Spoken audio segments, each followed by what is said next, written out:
Oi, gente, hashtag Band Rio no ar. Nossa edição de hoje vai ser um pouco diferente, com foco no afastamento do governador do estado do Rio de Janeiro, Wilson Witzel. Amanhã foi bem movimentada aqui no estado e no nosso giro de reportagens a gente traz uma atualização completa, as principais informações para você entender esse esquema de corrupção.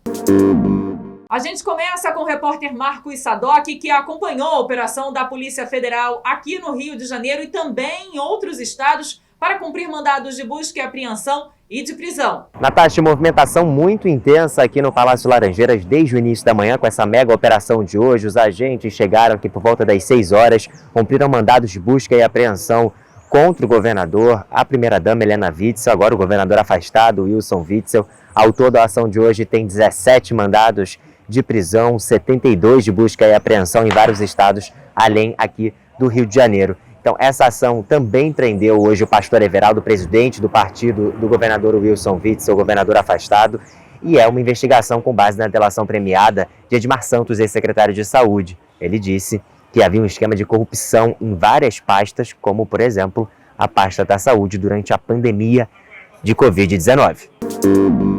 São 9 denunciados nesse esquema de corrupção que, de acordo com a investigação, acabou montando pequenos esquemas em diferentes secretarias do governo Wilson Witzel. O Alexandre Tortoriello explica para a gente melhor quem são os alvos dessa operação.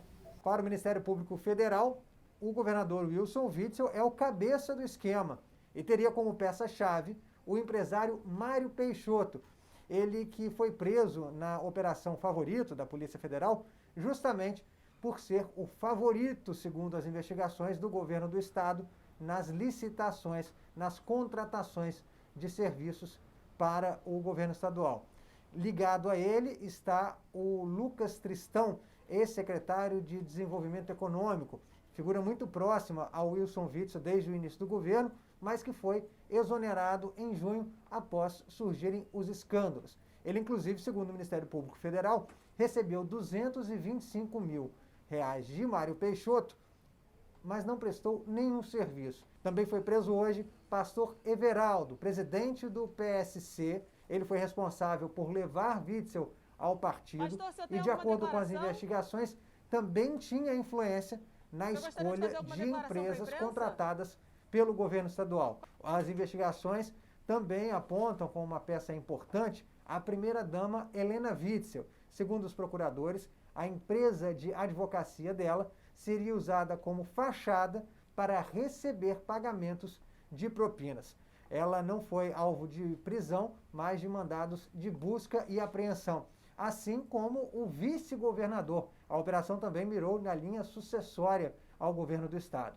O vice Cláudio Castro, ele foi alvo de operações de busca e apreensão. Ele que há menos de 2 anos era um vereador da cidade do Rio de Janeiro e aí agora é alçado ao governo do estado. Outra figura importante a sofrer mandados de busca e apreensão foi o presidente da Assembleia Legislativa, André Ceciliano, que, segundo as investigações, também teria influência na escolha de empresas e contratações de serviços e desviaria dinheiro que, teoricamente, teria sido economizado do orçamento da Alerj para beneficiar deputados.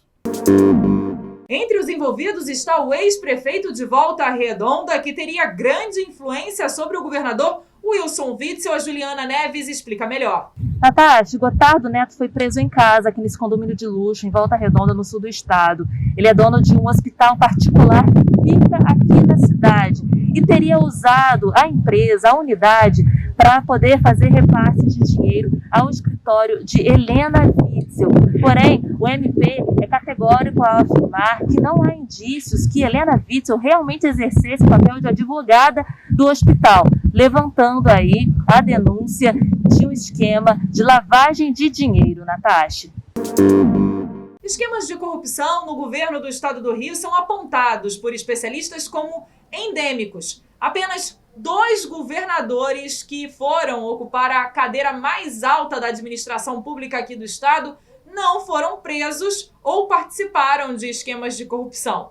Yasmin Bachô. Pois é, Natasha, boa tarde a você, boa tarde a todos. A gente lembra que Benedita da Silva e Nilo Batista eram vice-governadores e não foram presos. Eles assumiram o cargo interinamente depois das renúncias, de Antony Garotinho e também Brizola. Mas a gente lembra que nos últimos anos, todos os 5 ex-governadores aqui do Rio de Janeiro foram presos.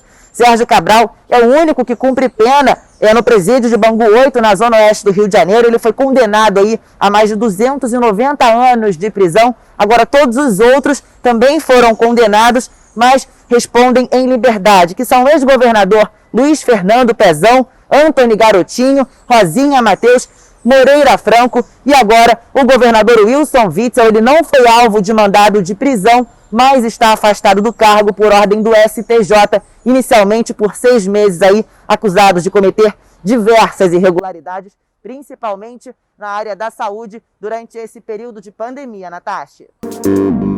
E já tem repercussão internacional desse caso, Clara Neri. Natasha, o afastamento do governador Wilson Witzel após denúncias dele liderar uma organização criminosa que promoveu desvios na área da saúde está ganhando grande repercussão internacional. O jornal The New York Times dos Estados Unidos, assim como o Clarín da Argentina, já divulgaram nas primeiras horas da manhã notícias sobre essa denúncia e também reforçaram que isso tudo vem acontecendo e piorando durante esse período crítico da pandemia e também destacaram a aliança existente já na época da eleição do governador Wilson Witzel com o presidente Jair Bolsonaro, que veio enfraquecendo após diversos atritos. A gente segue acompanhando toda essa divulgação e repercussão internacional.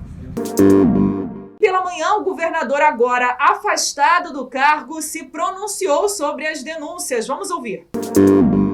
Não encontrou R$1, uma joia, simplesmente mais um circo sendo realizado. E eu, assim como outros governadores, também estamos sendo vítimas do uso político. E Bolsonaro já declarou que quer o Rio de Janeiro. Já me acusou de perseguir a família dele.